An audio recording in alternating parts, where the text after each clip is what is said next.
Yo tout le monde, c'est Wartalk. On se retrouve plutôt par rapport à Franck Kessié qui pourrait rejoindre le Barça. Et par rapport à ça, on va parler déjà des infos, tout ça. Et je vais surtout vous expliquer pourquoi, selon moi, ce serait un excellent transfert pour le FC Barcelone.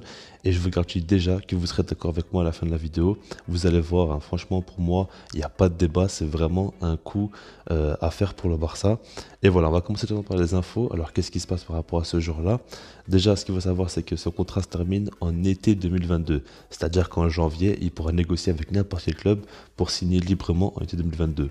Donc là, Milan, c'est simple, c'est une situation très compliquée. Soit en janvier, ils le vendent, soit ils le prolongent. Ils veulent à tout prix ne pas le perdre pour 0 euros gratuitement.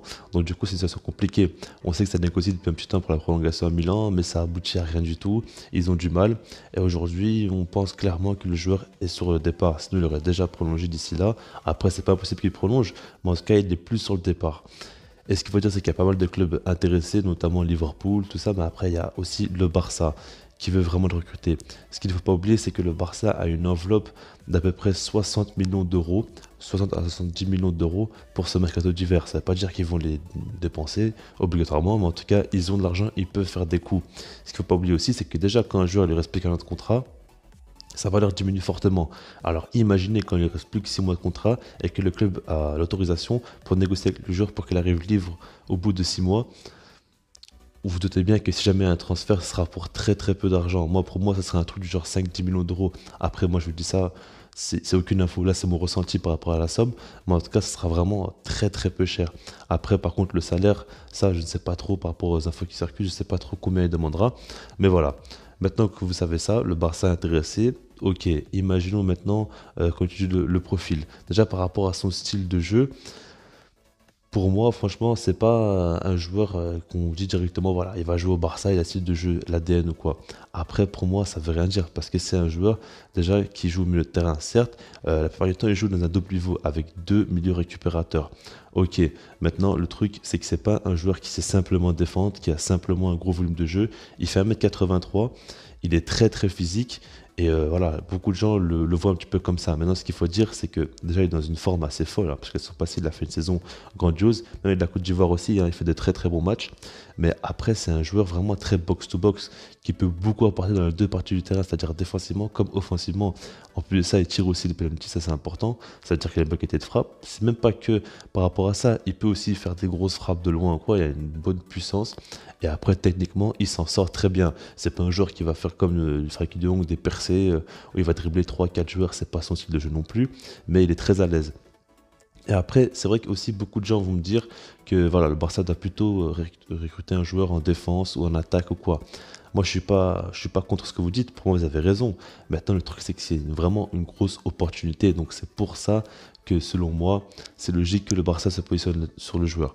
Après, maintenant, certains me demanderont comment on va jouer tactiquement avec lui.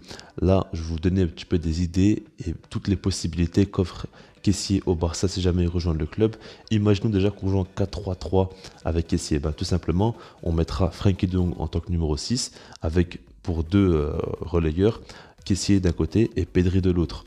Ça fait que, ok, De Jong jouera plus bas sur le terrain. Maintenant, ce rôle de numéro 6, il le connaît déjà. Il pourrait déjà bien apporter défensivement. Et après, à la relance, il pourrait beaucoup apporter au club. Et puis, avoir un caissier en milieu relayeur, en box-to-box, il aura le même apport que De Jong.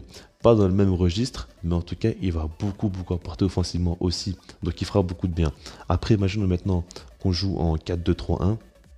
Là, c'est encore plus intéressant limite parce que Kessié joue déjà en 4-2-3 avec Milan en double pivot.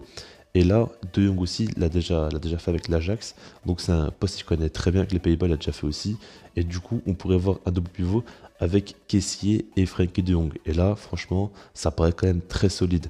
Maintenant, c'est vrai qu'on voit peut-être pas forcément le Barça jouer en 4-2-3-1, mais Kessié, lui, par contre, pourrait aider le Barça à jouer avec ces dispositifs-là tactiques, parce que maintenant, on sait très bien que si on fait un 4-2-3-1, avec Busquets, ça va pas trop le faire. Pedri, on se dit que c'est peut-être mieux pour lui que ça un peu plus haut sur le terrain.